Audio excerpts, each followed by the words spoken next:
Your mind isn't noisy because it's broken. It's noisy because no one ever taught it to be quiet. Think about how your mornings usually start, your eyes open. And before your feet even hit the floor, your thoughts are already sprinting. Notifications, unfinished tasks, what you said yesterday, what you might say tomorrow. Within minutes, it feels like you're standing in a crowded marketplace where every thought shouts for attention. And you can't tell which one deserves to be heard. You're not tired, you're cluttered. 2,000 years ago, Marcus Aurelius faced the same chaos. His distractions weren't glowing screens or inboxes.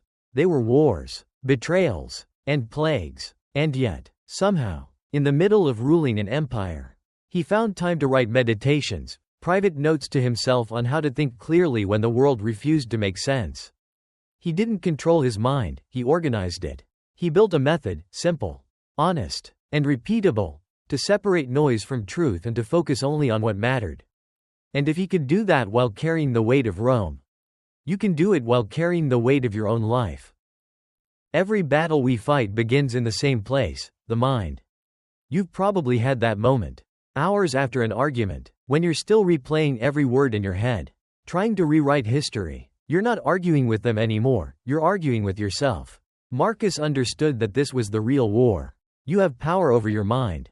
He wrote, not outside events. Realize this, and you will find strength. Modern neuroscience agrees. Overthinking doesn't happen because we have too many thoughts. It happens because we give every thought the same volume.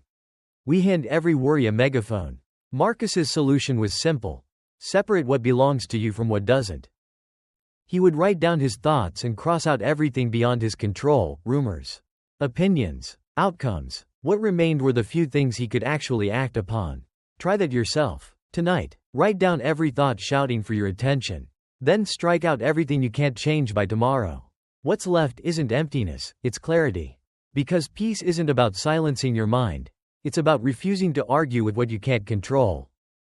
Marcus treated his mind like a scientist, testing every belief before accepting it. He would ask, is this true, or just my opinion? That question became his mental armor. Every rumor, fear, or insult had to pass through that filter before it was allowed to shape his mood. Today, we scroll through endless opinions disguised as facts, emotions dressed as truth. We absorb outrage and comparison without realizing it. Marcus would have stopped, not to suppress emotion, but to study it. Psychology now calls this cognitive diffusion, the ability to step back from your thoughts instead of drowning in them. Saying, I'm anxious, pulls you deeper into the storm. Saying, I notice I'm anxious, puts you on the shore. That small shift changes everything. Your language shapes your reality. They hate me, becomes, they disagreed. I failed, becomes, that didn't work yet. When you change the words, you change the world you live in. For one day, challenge every conclusion your mind makes. Ask yourself, is this actually true? You'll realize that most of your stress isn't truth, it's fiction.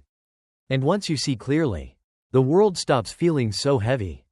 Marcus's greatest weapon wasn't his sword, it was his journal. Meditations wasn't written to inspire anyone. It was his private therapy session. Written to himself, by himself, for himself. Every night, he would pour his thoughts onto paper, his mistakes, impulses, pride, fear, and examine them with brutal honesty. He didn't write to remember his day. He wrote to understand it. Modern psychology now proves what he practiced instinctively. Journaling externalizes emotion. It moves feelings from the emotional centers of the brain to the analytical ones. It turns chaos into structure and structure into calm. Try it. Write down 3 things that disturbed you today. For each one, ask, was this within my control? Then note the smallest action you can take tomorrow. You're not journaling your life, you're editing your mind. Think of your brain like a desk. Marcus cleaned his every night so he could start each morning with space to think. You can't expect deep thought in a cluttered workspace. And you can't command your thoughts if you never sit down to face them. When life began to feel overwhelming, Marcus practiced what he called the view from above. He would close his eyes and imagine himself rising above the chaos, above the city, the noise, the empire, watching it all shrink below him until every worry looked small and almost laughable.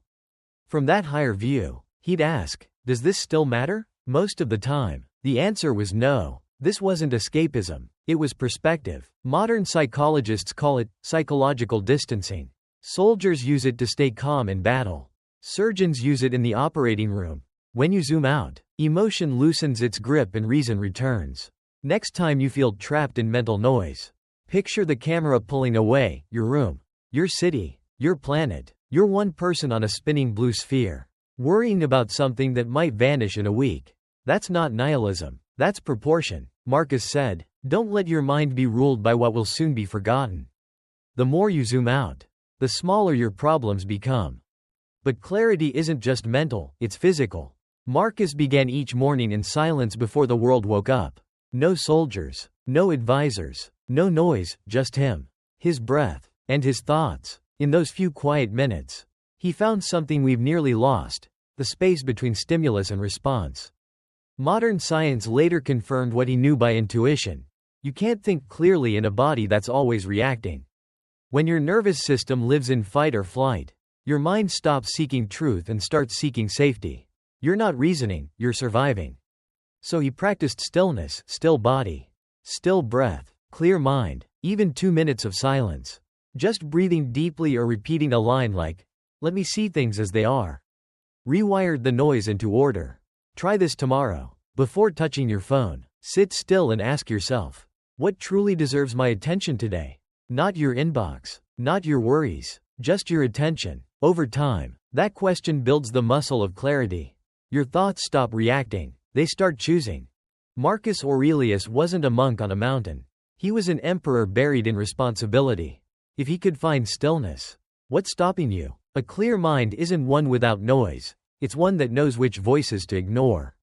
Separate what's yours, filter what's true, write it down, zoom out, be still. 5 simple habits, not to become stoic, but to become stable. Try one tonight. Before bed, write down what bothered you. Cross out what wasn't in your control. What remains is your real life, the one that exists now, not the one you replay in your head. Tomorrow morning, don't scroll, don't rush, sit in silence, breathe once, and ask, what deserves my attention today?